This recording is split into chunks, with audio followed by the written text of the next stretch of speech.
We only just missed out on promotion with Biggleswade United by 3 points last season in the Tall Kings Challenge. Will we be able to get out of the confusing 7th tier to the more familiar National North-South Leagues this season? We need to have a decent summer to do it, and we have to do it using players who are only 6'4" and above. Because that's the whole point of the Tall Kings Challenge. It's not some extremely weird kind of preference thing, I promise. On to the transfers. We signed towering 6'9" goalkeeper Sam Lomax, who has an awesome 20 jumping reach. He's going to provide cover for Jason Alexander in goal. He previously played for Racing Club Warwick. We also picked up Brodie Warren. He's going to provide competition in the middle of the park. He's got some very good physical attributes and meets the 6'4" height threshold. He turned out for AFC Stoneham last season. Alfie Newby becomes the newbie at the club. He joins us having previously been on the books at Colchester. He's exactly the sort of player we want. 6'4" with good physicals and also decent mentals. He should be a starter for us at centre-back this season. 25-year-old Jack McQueen can play defensive midfield or centre-back for us. He's got actual decent attributes with good tackling, positioning and decisions. So hopefully he helps reduce the number of silly mistakes at the back this season. He's 6'4" and he's played for a lot of non-league teams in his career, most recently Barton Rovers. We picked up Kyle Locke, who's going to provide cover up front for us, but likely won't be a starter. He was previously at Bristol Rovers, although he never made an appearance for them. Lex Allen here was signed purely for his 18 jumping reach. I've not decided how much he's going to feature for us, because he would be a huge threat at set pieces for us, but his game is lacking almost everywhere else. The other signings made were fringe players or youth prospects that we likely won't see this season. So let's get into the season. What's that media prediction? Let's get into the season after looking at the media prediction. And of course, the media prediction sees us sitting rock bottom, but I'm fairly confident we can compete, as we almost won the league last season, and we've got a lot of the same players with a nice few additions. We should be better defensively this year, and we're already pretty good going forward. Interesting to see Real Bedford have now caught up to us. They were the team that pushed us all the way back in Season 1 down in Tier 9. I hope they don't overtake us. That would be embarrassing. So here's what our starting 11 looks like going into the new season. Jason Alexander's going to start in goal, although don't rule out appearances from Sam Lomax. We've got a back three of Palmer Brown, Jack McQueen and Alfie Newby, giving us a much stronger back line than last year. George Murphy and Charlie Holiday retain their positions as our wing backs. Both were assist machines last year, so let's hope for more of the same this year. Veteran player Bailey Dennis retains his spot as our starting defensive midfielder. He turns 36 soon, but his 18 jumping, 15 heading and decent mentals just make him such a threat in the box that I'm happy for him to retain his spot. He chipped in with 17 goals last season, and he also made 56 starts. Jay Ford will be the more attack-minded midfielder, with Jake Giddings as a deep-line playmaker. This is one area I would really like to strengthen if possible across the season. Up front, we've got Destiny Oladipo and George Baker-Moran. They got 52 goals between them last season, and will be essential to our promotion bid this year. We got the season underway in very positive fashion, with a 4-2 win over Leiston. Our former player Big Ollie Wilson starts up front for them. Double-barreled hero Bailey Dennis does what he does best, scoring with a powerful header from a Holiday corner. Leiston then scored 2 goals in 2 minutes to go ahead. This low cross converted by Miles, followed up by this placed effort from McIntyre. Another double-barreled hero came to our rescue, with Baker-Moran getting the better of 3 Leiston players to drive this one in. Baker-Moran then kept our 100% double-barrel record intact with this headed effort from a nice Ford cross. Ford was on hand to play this clever free kick to new signing and disappointingly single-barreled name Locke to make it 4. We also advanced in the FA Cup first qualifying round against Cheshunt, with captain Oladipo heading this effort in to see us through. We performed well in the league this month, with just 1 loss to Brackley Town, which means we're off to a bright start. September got underway with a 2-0 win over Banbury United in the league. Central midfielders Giddings and Ford linked up well for our first goal, with Baker-Moran on hand to put away a Murphy floated cross to give us our second. In terms of the FA Cup, we were drawn against Hereford Town of the Spartan South Midlands League Premier Division. By the way, they seriously need some catchier names at this level. I mean, they get your attention with the word Spartan, and then follow it up by just loads of boring words that, by the end of it, I've lost focus and I'm ready for a nap. I spent half the time not knowing the name of the league we're in. The game itself was not a classic. It took until the 75th minute for the first goal to be scored, Oladipo converting this low cross from Murphy. They then scored a carbon copy up the other end 3 minutes later, with Gregory scoring for them. Oladipo timed his run well to smash home this effort to get his and our second of the afternoon. We were drawn against Vanarama National North League team Stratford Town in the third qualifying round. This is just one step above where we are, so hopefully we can give them a game. And we duly delivered. We managed to steal a 1-0 win thanks to this headed goal from Baker Moran, following a Palmer Brown cross. The double-barrel brothers delivering again for us. We drew against St Ives, but we won our other league games, meaning we're off to a great start to the season. The league table's looking good. We sit in third, just 1 point behind Brackley Town and Stamford, but with a game in hand. We are 16th in the average possession standings with 46%. And check out Walsall Wood, by the way, with a tiny 35% at the bottom. We can only aspire to such numbers. We are, of course, at the top of the headers won ratio table with 64%, just ahead of Redditch. Baker Moran and Oladipo have shown us how important they are to us, both bagging 5 goals apiece as our joint top scorers. We also welcome new signing Jerome Ming, who's going to be a backup right wing back for us. We picked him up for free after Enfield Town let him go last season. October actually started with a sense of deja vu, as for the second year in a row, Leatherhead knocked us out of the FA Trophy. Let's hope that doesn't become a thing every year. Our league form was patchy as we drew 2-2 with Lowestoft Town, lost 2-0 to Alvechurch, but beat Rushall Olympic 2-1 and Anstey Nomads 4-3. But let's talk about the FA Cup. We were drawn against Dorking Wanderers, or the Dorks as I like to call them, of the National League South. This is going to be really tough, but certainly not impossible. We got off to a great start after Holiday nicked this one off Murphy's feet to score after 3 minutes. Bailey Dennis got another one of his powerful headers from a corner just 2 minutes later to make it 2-0 to us after just 5 minutes. We then made it 3 after 66 minutes with Brodie Warren scoring with this effort after coming off the bench. It all looked to be sealed, but Jovan Malcolm was out to ruin our day with a goal in the 83rd minute. He could not have been closer to the goal to tap this one in. Malcolm then latched onto a ball over the top to score in the 92nd minute. And really frustratingly, in the 95th minute, that man Malcolm again picked up on a loose ball in the area to score with the last kick of the game to even up the tie, which means a replay. We really held our own in this game. The match stats were actually pretty even, but a draw was probably a fair result on balance. But the good news is the replay was at our place, but despite our home advantage, we still went behind after 28 minutes thanks to this goal from Akamrich. Our hero, Baker Moran, levelled for us on 36 minutes, thanks to some good work from McQueen down the right. The game then went to extra time, and Baker Moran looked to have won it for us after putting away the slow cross from Oladipo. But yet again, tired legs meant we conceded right at the death with this goal from Andrews coming in the 121st minute. Penalties it is. The penalties were dramatic. Akamrich scored for them. Palmer Brown scored for us. They then missed one, but Baker Moran uncharacteristically failed to find the back of the net with his tame effort. They then missed another, and Davis scored one for us. Andrews got another for them, but Henman Mason missed our fourth. Page scored. And then Adlard scored, meaning it was sudden death. Vance put away this one for them. Oladipo smashed his in for us. McKendy missed his. Then up steps mountain of a man, 6'9" goalkeeper Sam Lomax, who scored to win the tie for Biggleswade United. I mean, the fact that he was our 7th penalty taker really speaks volumes about our players' technical abilities.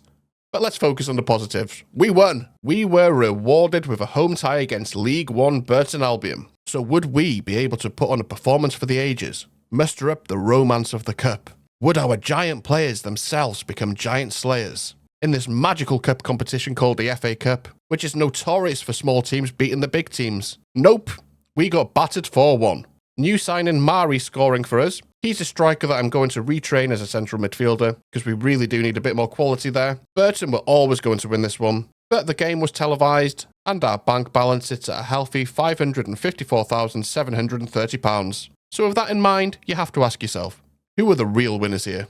Burton. It was Burton. I literally just showed you the highlights. They beat us 4-1. Weren't you paying attention? November was a decent month in the league for us. We got a nice 2-1 win over Colville Town. A Bailey Dennis special put us ahead in the game, with a second coming from Mari, scoring a nice looping header from Holiday's cross. Brooks got one back with a header, which is my least favourite way to concede with this team. We're a team full of giants, we should be able to win headers reliably. Although, to be fair, despite only being 6'1", Brooks does have a jumping reach of 15. McQueen got a straight red card after 61 minutes for violently throwing an elbow at an opposition player, but we held out to pick up the 3 points. We got knocked out of the Southern League Cup by Falmouth in a drab 0-0 game that went to penalties. Our other goalkeeper, Jason Alexander, actually scored a penalty in this shootout too. Apparently that's a thing we do now.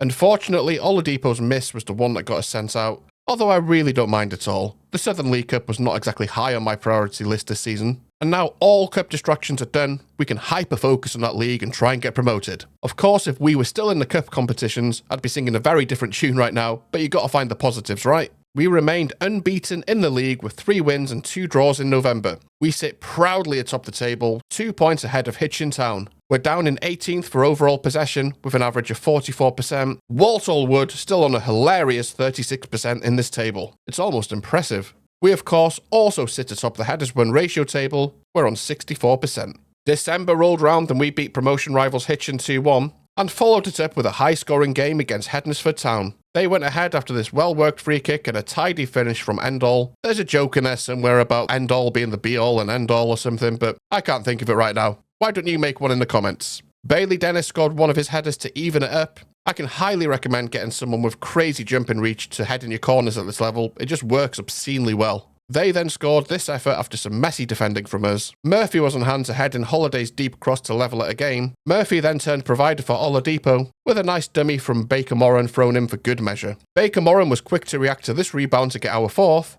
Brody Warren scored our 5th goal, but I don't think he knew much about it as the ball kind of just accidentally bounced off him and into the net. 5-2 to the big lads from Biggleswade. We then beat Stamford 4-1 and Bromsgrove Sporting 2-1. Our Boxing Day fixture was against lowly Walsall Wood, who I've been laughing at for being rock bottom of that possession table. It's like they don't even know how to pass the ball, to keep a football. They're like the worst team ever, so naturally they beat us 1-0.